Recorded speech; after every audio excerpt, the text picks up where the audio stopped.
කොහොටද සොබනියේ කඳුළු සලන්නේ. මම අද ඔබට කියන්න යන්නේ අපිට වුණු සුවිශේෂී සංගීතඥ පිළිබඳව තොරතුරු ටිකක්. නරිබෑනා වේදිකා නාට්‍ය මතකනම් එහි වූ සංගීතය ඔබට මතක ඇති. එහි දෙබස් වලට ගැලපෙන අයුරින් එම සංගීතය නිර්මාණය කළා. ඒකම පටාචාරා චිත්‍රපටය තමයි ඔහුගේ පළමු සංගීත අධ්‍යක්ෂණය වුණේ. එම චිත්‍රපටයේ අමරදේව සහ නන්දා මාලිනී ගායනා කළ ගීත අදටත් ජනතාවට සමීපයි. ඒකම පරසතුමල් චිත්‍රපටය වෙනුවෙන් නිර්මාණය කළ සංගීතයත් ඔහුගේ කැපී පෙනෙන සන්ධිස්ථාන වුණා. ඔහු තමයි ලයනල් අල්ගම.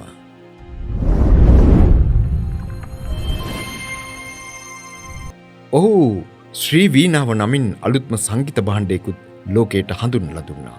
නමුත් ඒ සඳහා නිසි පිළිගැන්මක් එතුමාට ලැබුණද කියලා කියන එක නම් ප්‍රශ්නයක්. ඔහු දයානන්ද ගුණවර්ධන, ප්‍රේමසිරි කේමදාස සහ පණ්ඩිත් අමරදේව වැනි ප්‍රසිද්ධ සංගීතඥයන්ගේ සමකාලීනයෙක්. ඊට අමතරව ඔහු හින්දුස්ථානි සහ බෙන්ගාලි භාෂාවන්හිද ප්‍රශංසනීය ඒ ශ්‍රේණියේ ගායකයෙකු, සංගීත පරීක්ෂකවරයෙකු, මුද්‍රා නාට්‍ය වේදිකාව, චිත්‍රපට සහ ටෙලිනාට්‍ය යන ක්ෂේත්‍රවල ඒ ශ්‍රේණියේ වාද්‍ය වෘන්දයන් අධ්‍යක්ෂකවරයෙක් ලෙසද කටයුතු කළා. ඒකම සූතර නමින් හැඳින්වුණු මුල් සංගීත භාණ්ඩය සහ පසුව වඩාත් නවීන ශ්‍රී වීණා කියන සංගීත භාණ්ඩයේ නිපැයුම්කරුද ඔහු වුණා. සූතර නමින් හැඳින්වුණු මුල් සංගීත භාණ්ඩය වඩාත් නවීකරණය වුණේ එතුමගේ අතින්. ඒ නම් කළේ ශ්‍රී වීණාවි නමින්. එතුමා අභාවත් ප්‍රාප්ත වුණේ 2008 මැයි 18 වන දින. ඒ වන විට ඔහුට වයස අවුරුදු 74ක්. ඔහු තම ආචාර්ය උපාධිය සඳහා නිබන්ධන දෙකක් සාර්ථකව ලිව්වා. ඉන් පළමුවැන්න සංගීත ඉගැන්වීම සහ අනෙක 1978 සහ 1979 දී නැගෙනහිර සහ බටහිර රටවල වෝඩෝෆෝන් සංවර්ධනය.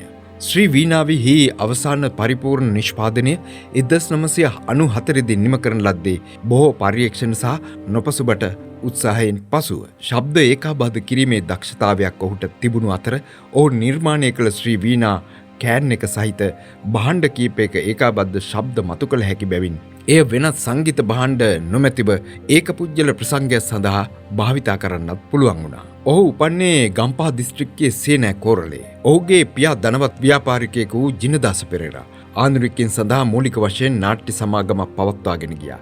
කලාකරුවන් තම නිවසේ පෙරහුරු පැවැත්වීම සෑම සන්ධ්‍යාවකම පුරුද්දක් වුණා. 1955 දී ඔහුගේ වයස අවුරුදු 20 දී මෙම නිර්මාණාත්මක ක්ෂේත්‍රය කෙරෙහි ඔහුගේ දක්ෂතා සහ උනන්දුව හඳුනාගත් ඔහුගේ පියාණන් සංගීතය පිළිබඳ උපාධියක් සම්පූර්ණ කිරීම සඳහා ඔහුව ශාන්තිනිකේතනයේ බටහිර බෙන්ගාලයේ විශ්වභාරති විශ්වවිද්‍යාලයට ඇතුළත් කළා. බෙන්ගාලි සහ හින්දුස්ථානි භාෂාව හැදෑරූ ඔහු පාඨමාලා කාලය තුල වාද්‍ය භාණ්ඩ වාදකයෙකු ලෙස විශ්වවිද්‍යාලයේ විකාශන කණ්ඩායමේ වැදගත් සමාජිකයෙකු බවට පත් වුණා.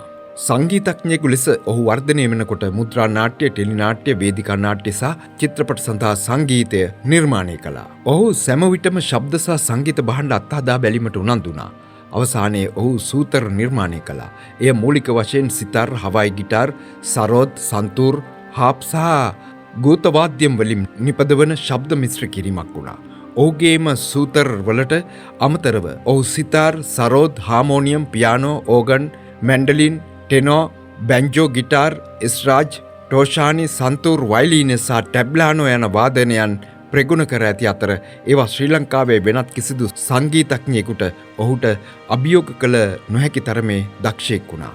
1955 සිට 1959 කාලය දක්වා ඔහු නවදිල්ලි, කල්කටා, බොම්බේ, බරණැස, ජයපුර සහ පාකිස්තානයේ සම්භාව්‍ය සහ ජෑස් ප්‍රසංග සහ මුද්‍රා නාට්‍යවලට විශිෂ්ටත්වයක් දැක්වුවා. මේ ප්‍රසංග විවිධාකාරයේ ප්‍රේක්ෂකයන් විසින් ප්‍රශංසාත්මකව පිළිගනු ලැබුවා. පසුව 1963 දී චිත්‍රසේනගේ බැලේ කණ්ඩායම සමග එක්කහුව වෙලා ඕස්ට්‍රේලියාවේ පර්ත් සහ ටස්මේනියාවේ ප්‍රසංග පැවැත්වුවා. 1979 සහ 1980 අතර කාලය තුල ඔහු BBC London, ITV London, Manchester, Birmingham, Camden මධ්‍යස්ථානය සහ පොදුරාජ්‍ය මණ්ඩලීය ආයතන සඳහාද ඉන්දියානු සංස්කෘතික ආයතන සඳහාද සංගීත ප්‍රසංග සඳහා කැනේඩියානු රටවල සංචාරය කළා. ඔහු 1959 සිට 1989 දක්වා කොළඹ තර්ස්ටන් විද්‍යාලයේ සංගීත ගුරුවරයෙකු ලෙස දීර්ඝ කාලයක් සේවය කළා. එම විද්‍යාලයේ තේමා ගීතයද නිර්මාණය කළේ එතුමා විසින්. මහින්ද රාජපක්ෂ ඔහුගේ ශිෂ්‍යයෙකු වූ අතර ඔහු කෙටි කාලයක් අසනීපව සිටියේදී ඔහුගේ උපදේශකයාට අවශ්‍ය සියලු සැලකිල්ල හා අවධානය ලබා දෙන ලෙස සියලුම රෝහල් බලධාරීන්ට එතුමා උපදෙස් දීද තිබුණා. 1996 ජනවාරි 7 වෙනිදා මරදාන එල්පිස්ටන් රගහලේ පැවති ඒකපුජ්‍යල ප්‍රසංගයකදී ඔහු තම නව සංගීත භාණ්ඩය වන ශ්‍රී වීණා වාදනය ඉදිරිපත් කළා. 2005 මාර්තු 24 වෙනිදා ආචාර්ය ලයනල් අල්ගම සිය 70 වන උපන්දිනය සැමරුවා. ඔහුගේ සංගීත දිවියේ ස්වර්ණ ජයන්ති සැමරීම සඳහා ඔහුගේ නව නිපැයුම වන ශ්‍රී වීණාව ආධාරයෙන් ඒකපුජ්‍යල සංගීත ප්‍රසංගයක් සමගින් එම අවස්ථාව සැමරීම ඔහුගේ අභිප්‍රාය වුණා. අවාසනාවකට මෙන් සුනාමි ව්‍යසනයේ හේතුවෙන් කිසිදු පැකිලෙමකින් තොරව උත්සවයේ කල් දැමීමට උට සිදු වුණා. ඔහුගේ සම්පූර්ණ නම වුණේ අල්ගම කෝරළලාගේ ලයනල් කුමාරදාස පෙරේරා. ඔහු උපන්නේ 1935 මාර්තු 24 වෙනිදා. ඔහුගේ පියාණන් වුණේ ජිනදාස පෙරේරා. ඔහු වෙළඳ ව්‍යාපාරිකයෙක්. කුරුණෑගල ධනවත් ඉඩම් හිමියෙක්. ඔහු මුලින්ම ගම්පහ බ්‍රැන්ඩිය මුල්ලේ පල්ලියේ පාසල් ගිය අතර පස්සේ වේයන්ගොඩ මධ්‍ය මහාවිද්‍යාලයෙන් අධ්‍යාපනය ලැබුවා. ලයනල්ගේ සීයා සර් ජොන් කොතලාවලට අයත් කහටගහ පතලේ කළමනාකරු ලෙස සේවය කළා. එතෙන් සිට ඔවුන් තම පදිංචිය සඳහා කුරුණෑගල බාඳුරාගොඩ තෝරාගත්තා. ඔහුගේ සීයාගේ මරණය ආසන්නයේ ඔවුන් ගම්පහ පිටි ඔවුන්ගේ නිවසට ආපහු ගියා. මේ කාලය තුල ලයනල්ගේ පියා සහ මාමා රංගහල සමාජය නමින් නාට්‍ය සමාගමක් ආරම්භ කළ අතර හොඳකලා සහ වනපුෂ්ප යන නාට්‍ය දෙකක් වේදිකා ගත කළා. ලයනල් අල්ගමයන් 1963 දී ගම්පහ පදිංචි ශීලා ඕල්ගා පැට්‍රිෂියා පෙරේරා සමග විවාහ වුණා. ශීලා චිත්‍රසේන ඇකඩමියෙන් නර්තන ඉගෙනගත් අතර ළමා ගීත ගායනා කළා. මෙම යුවලට සජීවානන්ද නම් පුතෙකු සහ යසසි මදාරා සහ අනුරාධා යන දියණියන් දෙදෙනෙක් සිටිනවා.